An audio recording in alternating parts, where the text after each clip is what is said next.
everybody. Happy December the 4th. Like, oh my gosh. And we are here. We are in it.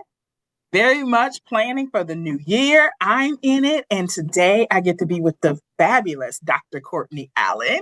And y'all, I found her on LinkedIn and was like, oh my gosh, we have some things in common. I want to hear what she had to say. And so I'm so excited that she agreed to come talk to us today. And so she's definitely on LinkedIn. So y'all can find her, Courtney Allen, MD, and she's a psychiatrist. And she is a burnout prevention and stress management speaker and facilitator, addressing stress at work and at home with your partner. And y'all know that is what excited me, because my specialty right now, what I'm really trying to focus in on is entrepreneurial couples and how they manage business and work and the boundaries. And, entrepreneurial couples have a 75% divorce rate. And I am wanting that not to be true. Because when a family breaks apart, that's hurtful. But when a company breaks apart and then people lose their jobs, and I've seen that happen. I remember my stylist, where I got my hair done for a long time, it was Studio 72. And then one day it was gone. And we were like, what happened? We just got our hair done 2 weeks ago. What do you mean? Y'all all had to move immediately and go to another place. And she was like, they got a divorce. And so when a couple, an entrepreneurial couple, and it could be only one person that's the entrepreneur, but when their relationship breaks apart, there are ripple effects throughout the community, not to mention the impact to them, to their family, to their social life, to all of that. And so anybody who's talking about helping these couples, helping people manage the work life and stress and burnout and all of that, I'm trying to talk to. And so, hi, Dr. Allen. Talk to us. Tell us about all the things that you're doing. So just tell us about yourself first. I want people to know about you. And then just jump in and tell us what more can I do to be helping my couples? What are you seeing? I just asked you 5 questions. Okay, I'm going to be quiet. All right. Hey, everyone. So my name is Dr. Courtney Allen, and I'm a psychiatrist based in Atlanta, Georgia. But I trained in New York. So I've really kind of been some of everywhere, really, in life. But I started out on my psychiatry journey 10 years ago, but I would say really on my own, maybe 5 years ago. Mm-hmm. And in that time, starting off, you just kind of get a scope of the landscape, so to speak, and just understanding the rhythm of things. And then, of course, as you get into it, you start seeing emerging trends and this is starting to be something. So burnout was the primary thing. I had a lot of people come to me with wanting to take medical leave because work was just so much. It was so stressed. And I'm like, what's going on? And unfortunately, with the way the economy has been as of late, it sounds like the pattern has been that people will be at their jobs, but then there'll be layoffs. And while they're thankful that they still have a job, they're still there, they're not doing the work of 5 people. And so that's causing stress. And so that was my first kind of note of okay, maybe I need to talk a little bit to the companies and be a middle, and because the people are coming to me. Okay. And I gotta say, you were so timely right now. I've already had 2 client sessions this morning, and one client session was a federal employee. Everybody is laid off. Right. And she was used to running a department, and now she's the whole department. And so oh my gosh, you are so needed. Thank you so much for doing the work that you're doing right now, because it's needed like never before. Okay. I'm going to keep talking. And when I entered on my own, it was the pandemic. So I'm first wave where everybody was like, whoa, everybody had a lot, but then it calmed down. But now I feel like this is another wave with it's like a resurgence. Mm-hmm. Yeah. So I'm like, man, we back here again. So yes, we are. Yeah, I took note of that, started doing more talks with organizations and just seeing what can we do to help the employees? Because at the end of the day, if your employees aren't, mentally well, your company is not going to do well. These are the people running the engine and they're not well. This is not a good sign. So started doing that. But And once again, going a little further, as I start working with more people, I'm understanding more of the trials of couples who Mm. they're either working, Yeah. high level jobs, high level positions, or they're entrepreneurs. And I'm hearing, they're building their empire, they're doing this, doing that. And the empire is doing great. But on the back end, their relationship, unfortunately, is suffering. And we, of course, know, like, Mm. yes, you can build and have your empire, but like, is it really going to be as satisfying if like your marriage crumbles Right. or your Right. kid stands you, Right. all those things? So Yeah. like, what's Yeah. what's really that? So that was the next thing that piqued my attention. Like, because where it really peaked is I went to this event. It was this mastermind event, and the people who had been successful, they were speaking, and they were like, "Yeah, you can do this, and to grow your business, da da da da da." But to me, and I don't know, that was my psychiatrist eye or ear, excuse me. The underlying message I heard was like, "Yeah, I built this, but I was gone from my kids' games," or my wife is just like, "You prioritizing other people, but me, Over like." us. Yeah. Don't to me kind of thing. Hmm. So I truly have a heart for couples. I realized in training, I did a lot of relationship skills training, which is different from a psychiatrist. Thankfully, my Yeah. program went to Albert Einstein, Montefiore in the Bronx, New Yeah. York. And they have this program called Supporting Healthy Relationships, where they really are working, the Bronx, if anyone's familiar, the population tends to be a little lower income, but they are really working with that population to see how can they keep those couples who have kids and families, how do we keep them together? Because we know ideally that you can have like a two income household that can just provide Hmm. more stability and just the other many blessings that can come from Right. parents staying together. So in that program, it was about, I want to say 9 weeks. And we pulled from curriculum like the Gottmans, being Hmm. advised for them. There was a company, I don't even know if they're still present, but Prime, they taught some relationship skills. Mm. The lady is passing me now, but there is just pulling from different like Yeah. psychology who have studied relationships and how do we get these people to gain the skills? Because something else I'm learning is that I don't think everybody needs full on therapy when it comes to relationships. Some people just don't have the skills. And if you think Mhm. about in your life, like unless you had a good model from your parents, where are you learning relationship skills? Like Yeah. it's not that's Yeah. taught in school, Yeah. college, work. Like where are you getting the skills to know how to deal with this stuff? And I also got to say, baby boomers, my parents are baby boomers, they're just different. And so a lot of us can't model baby boomers because we're Mm. different. Our lifestyles are different. It's just, our mentalities are different. Mentally, And yeah, I was so gonna say it's just, mentally we're it's different. sometimes we just flat out got to learn some relationship skills for ourselves. And you're Yeah, right. Where did it get taught? Where do they yeah, get taught? And kudos to you. Because there's so many psychiatrists that's like, I did all of that work. I got through medical school. I ain't doing nothing else. I'm not learning anything else. I'm done. I've done. I'm done. And so kudos to you for wanting to learn more and about. yeah, I want to say holistic of not just prescribing meds, but wanting to know how do we make your life better with the relationships that you're in. So kudos to you.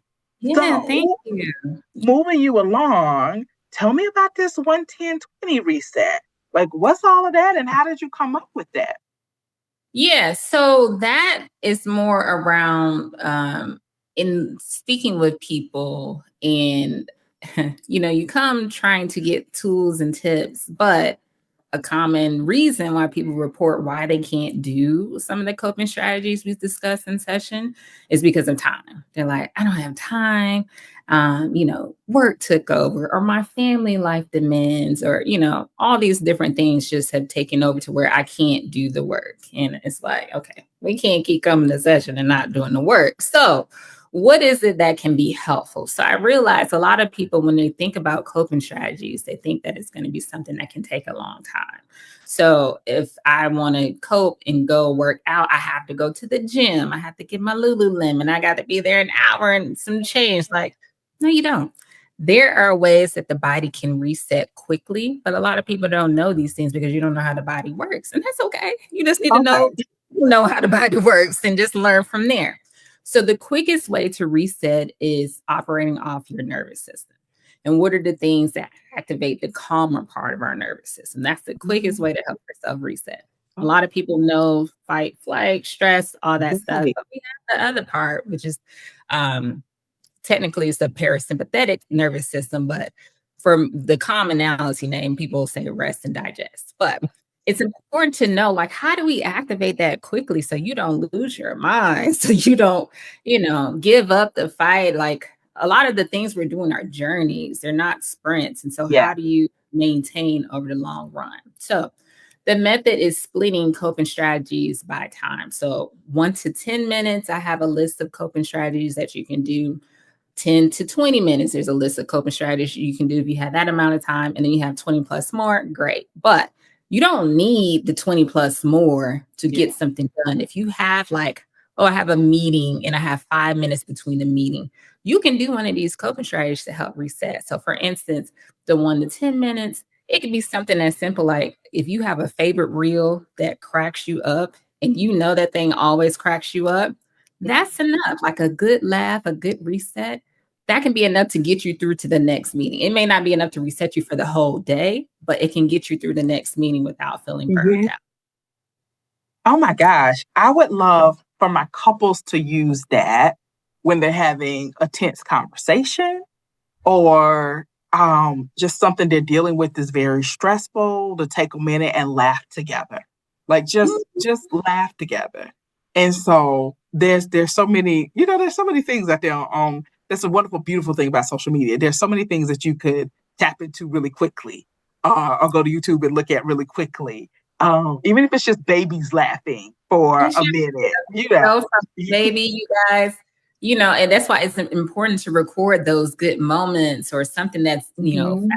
So, you and your partner, man, our anniversary trip was amazing. I love that. We were in such a good place. And right now it's not that season. It's okay. Going back and reliving the feelings and the emotions and what have you can make you think like, okay, what can we do to get back there? So something like that can be something very like soothing and encouraging to remember, seasons come, seasons go, but you've had good moments. And oftentimes when you're in the tough moments and you don't have any like that, all you see is a tough time and you can neglect. You've had good times. Yeah. All right. What are you seeing every day these days? What are you seeing couples deal with the most every day these days? It's just a juggle of all of it with, the way the economy has shifted, just things that used to work. Yeah. It's not working as well. Money has to there. A big thing, which you probably have seen yourself, is just that there's a lot of shifting men have to do because women have shifted.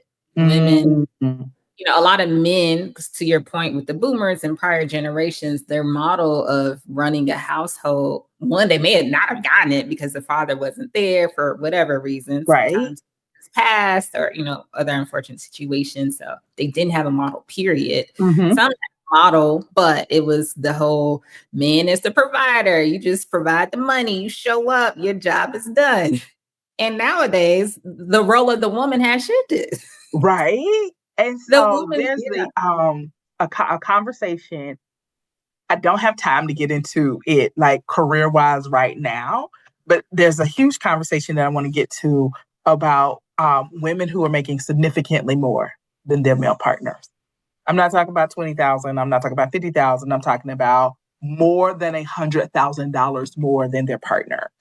And so in that type of situation, there has to be a lot of conversations about how this relationship is going to work.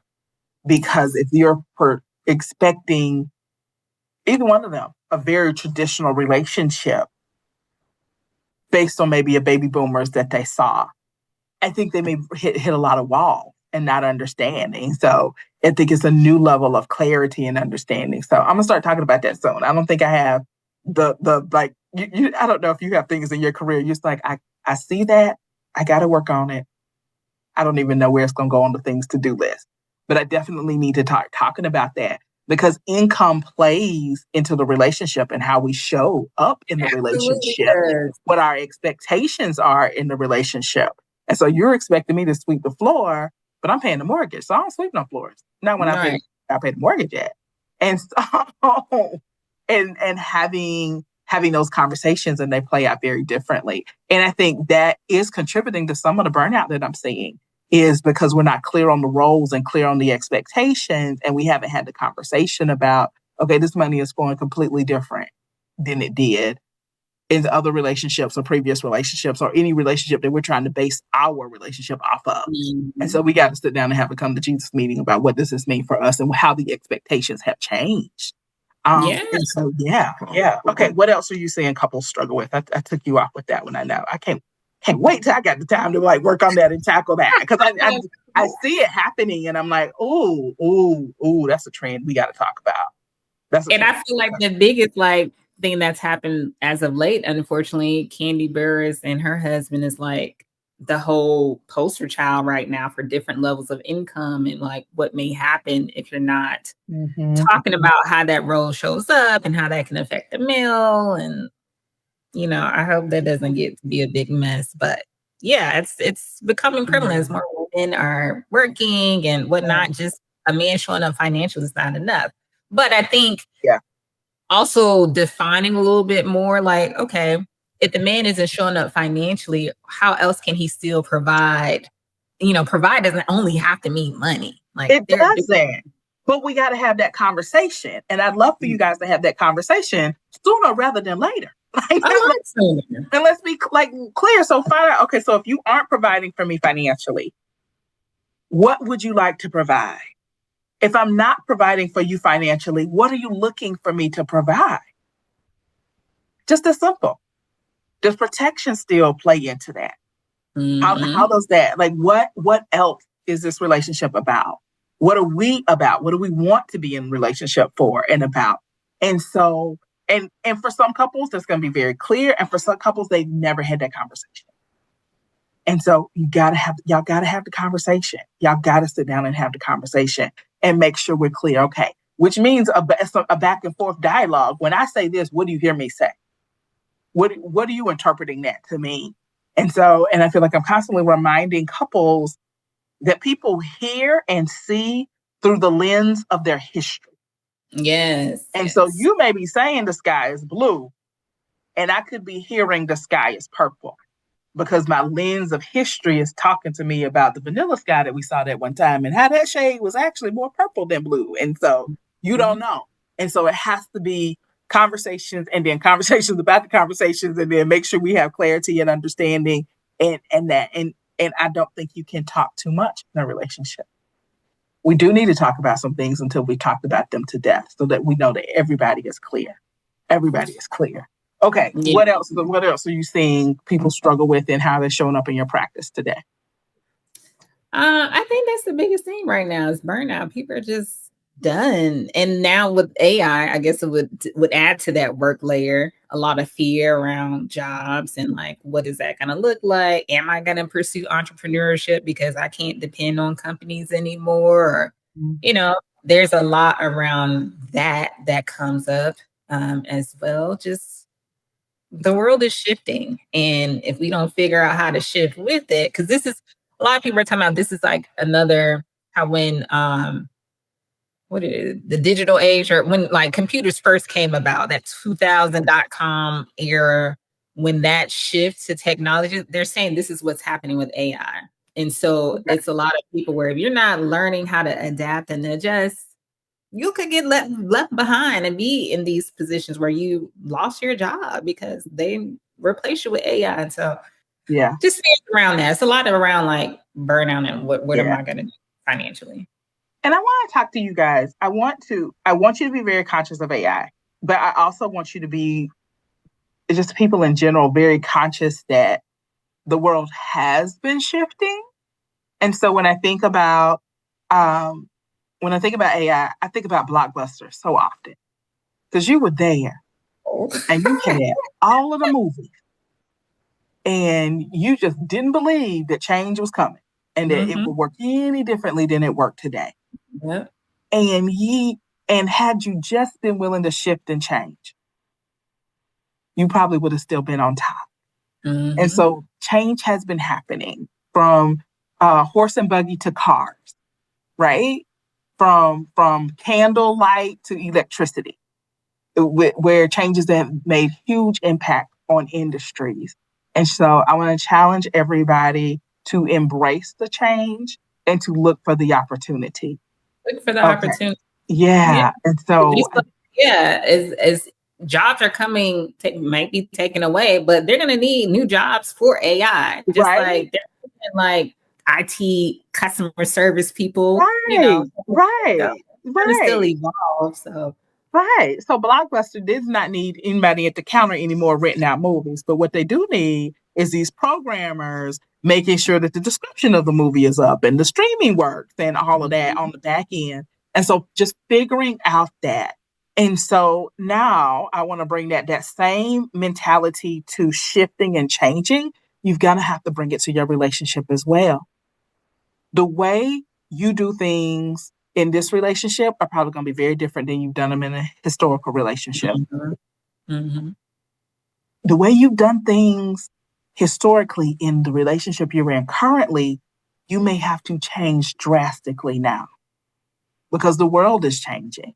And so jobs are changing. I have so many couples right now where one person, somehow a component of their job is in California. I have no idea why Georgia and California. Well, I do know the movie industry with Georgia and California. Okay, yeah. They have so many couples where they're traveling. It used, I feel like 10 years, 20 years ago, couples were stable and in the same state, worked in the same state, same household, everything. Now I have a good amount of couples where one person's in Georgia, the other person's in California, one person's in Georgia, one person's in Tennessee, one person's in Georgia, the other person is somewhere else. And so the way you handle your relationship today may be very different than how you handled it 10 years ago, and being okay with that change. Okay. If we were going to prevent burnout, what do you want to give me? The top 5, top 7, top 10 things to do? Let's go with 5. Top 5 things to do to prevent burnout. Work general or couples focused, or where? I'd love it to be couples focused because I'm all about my couples. I want them to survive. Amen. Amen. Yes. I want y'all to make it. We need more families, more happy, stable families. More families. We need more stability. But I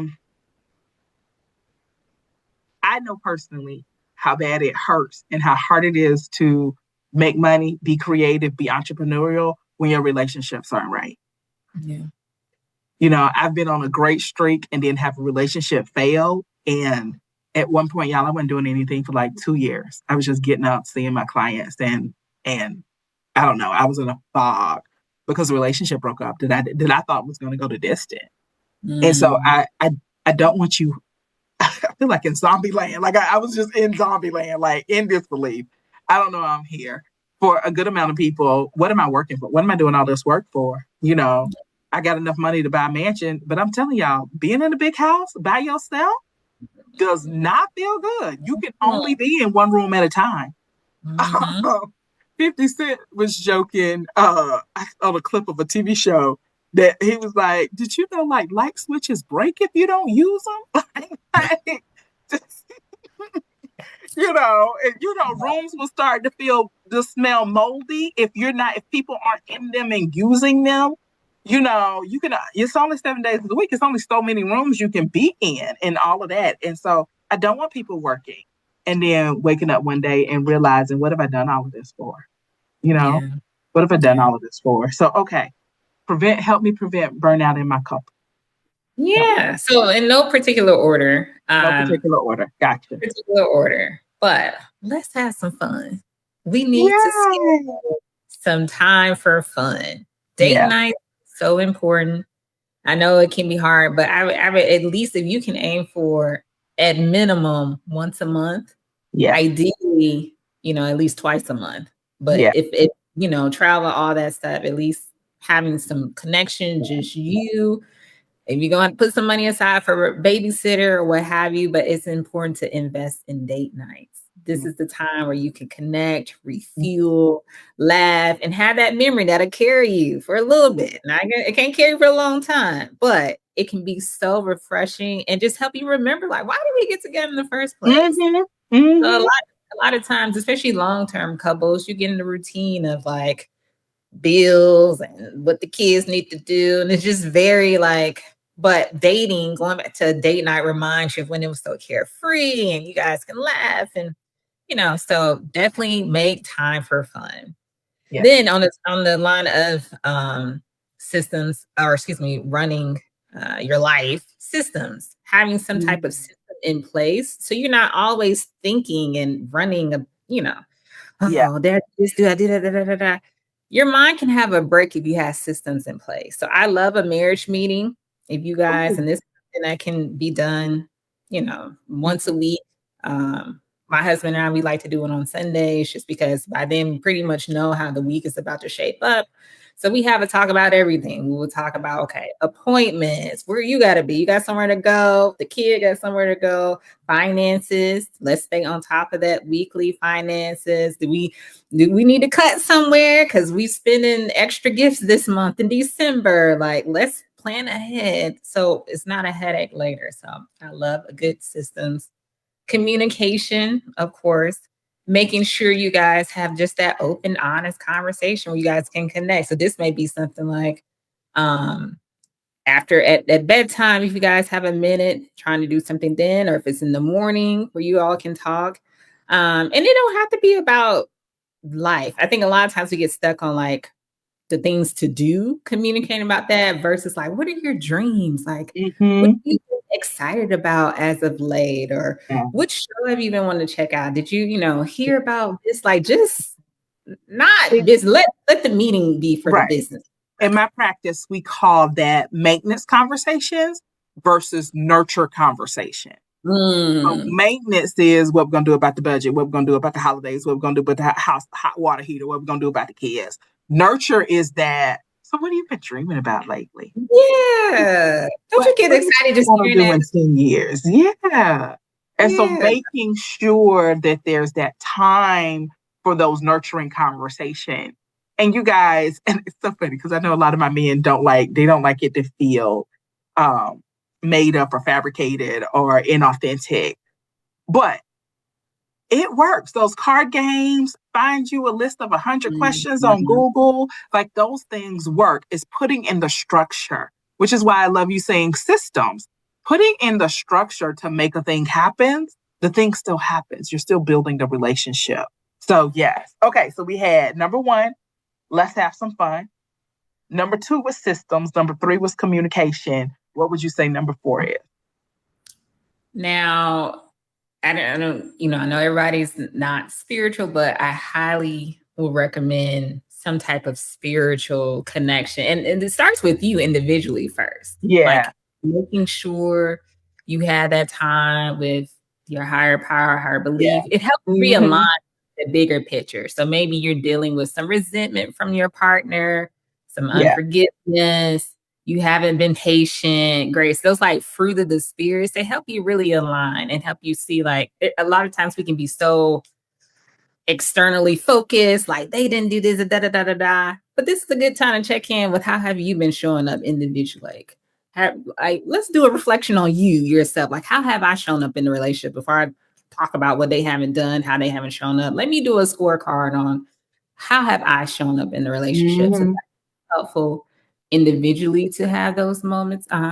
Say right there, that would probably stop 75% of the arguments right now. If you just said, okay, have I done everything my partner's asked me to do? Have I did everything that I know I'm supposed to do? Like, what's my side of the street looking like?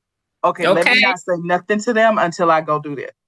You know, right? If I know they asked me to change the oil on the car and it ain't been done, I'm gonna keep my mouth shut until I get the oil change.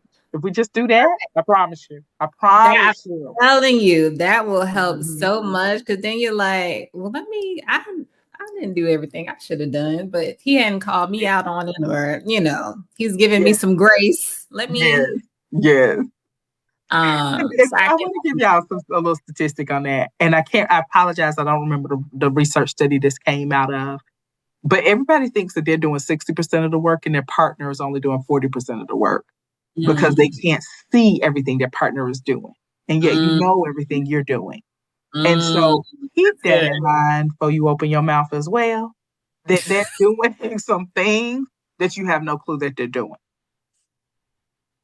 I'm telling you, they love you. They're doing some things that you have no clue that they're doing. It could be as simple as every time they come around this dresser, they trip. I'm going to move the dresser so they'll stop tripping. Like it's little things that you have no idea your partner's doing for you that they're doing. And so just keep that in mind. Keep that in mind when you're like, I do everything. No, you don't. Yes. Those generalizations like that, you never, I always, let's not. Let it go. Stop it. Stop it. Okay. All right. Okay. So that was the spiritual connection. Yeah. Give us one more. Give us a number 5. I would say number 5 is not. So, and this goes back to discernment, I would say. So your partner's not going to be perfect. You're not going to be perfect as well. But there are some situations that are like perpetual. And sometimes we're going to have perpetual problems. Like they're just not going to be solved. But if it's something where you feel like this is something that I need to bring up because I feel like my safety, something with my safety, I don't feel comfortable sharing something like, that thing that really stings. It's not like, oh, he left his socks on the floor. Not that type, the deeper conversations. Yeah. Not letting that stuff brew and just, but it's important to decide, is this something that is crucial to where it's blocking me from really being able to connect and be present with my partner?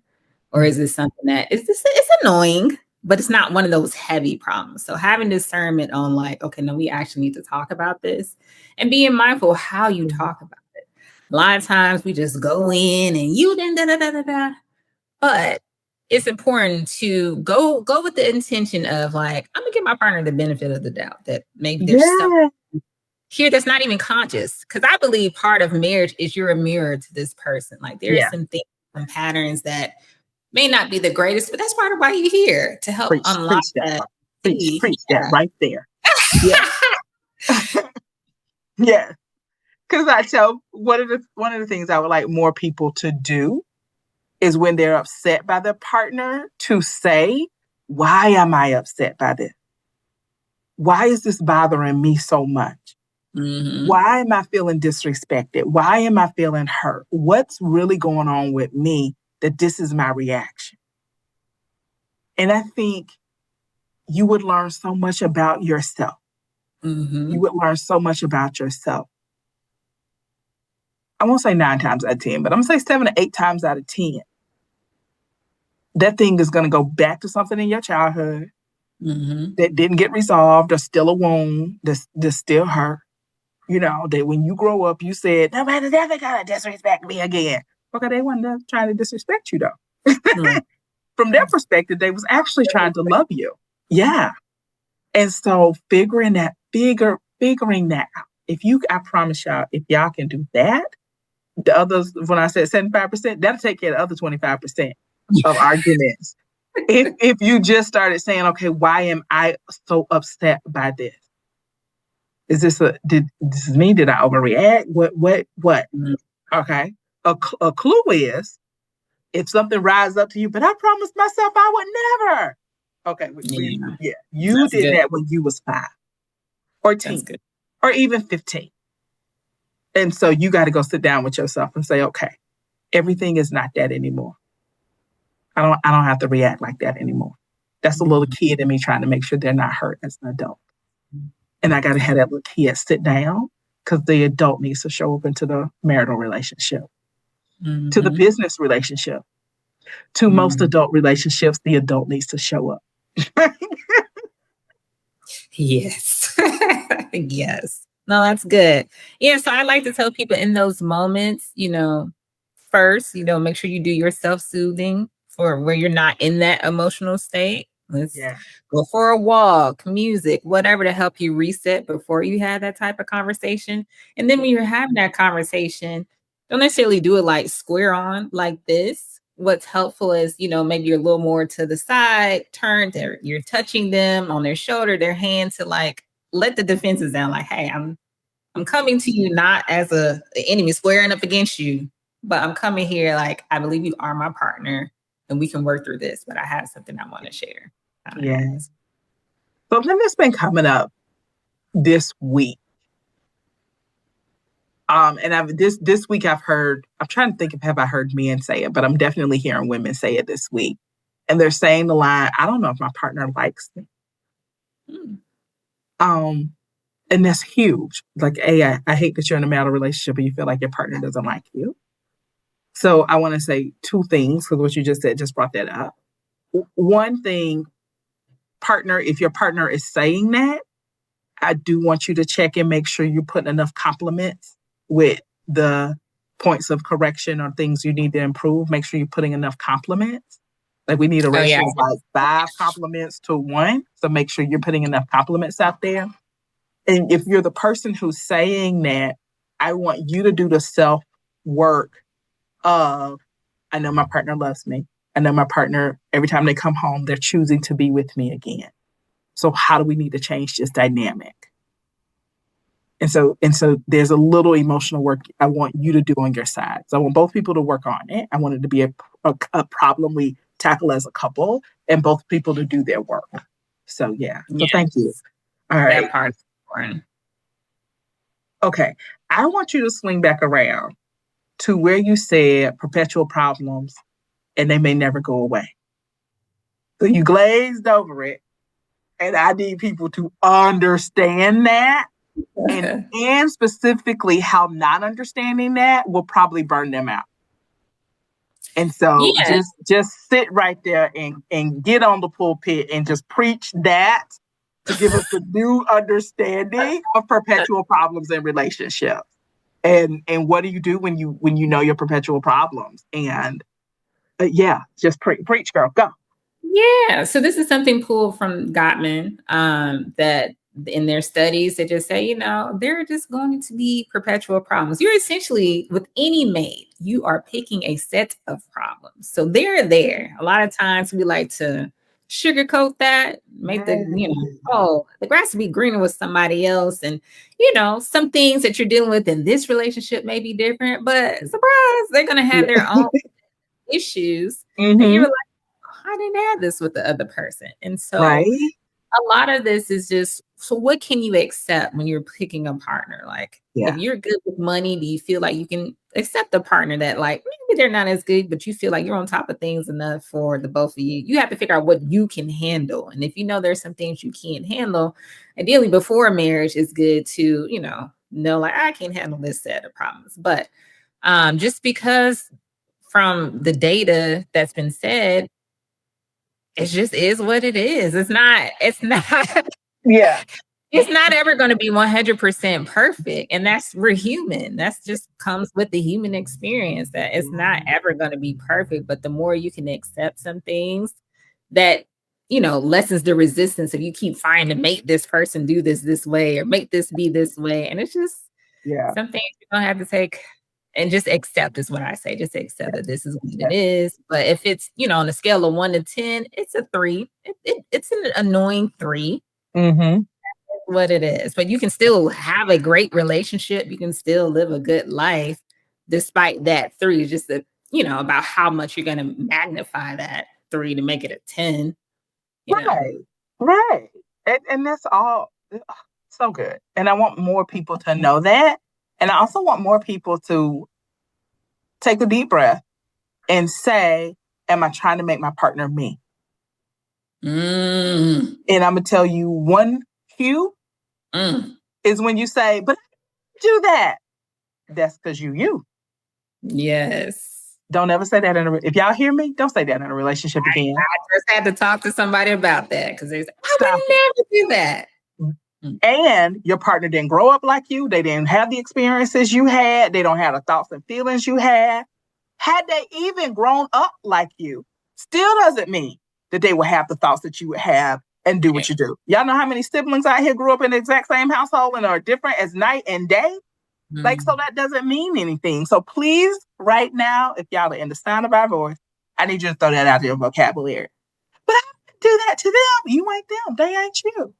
I never do that. That's wonderful for you. This is what your partner's doing. Stop trying to make them be you. Stop trying to compare them to you.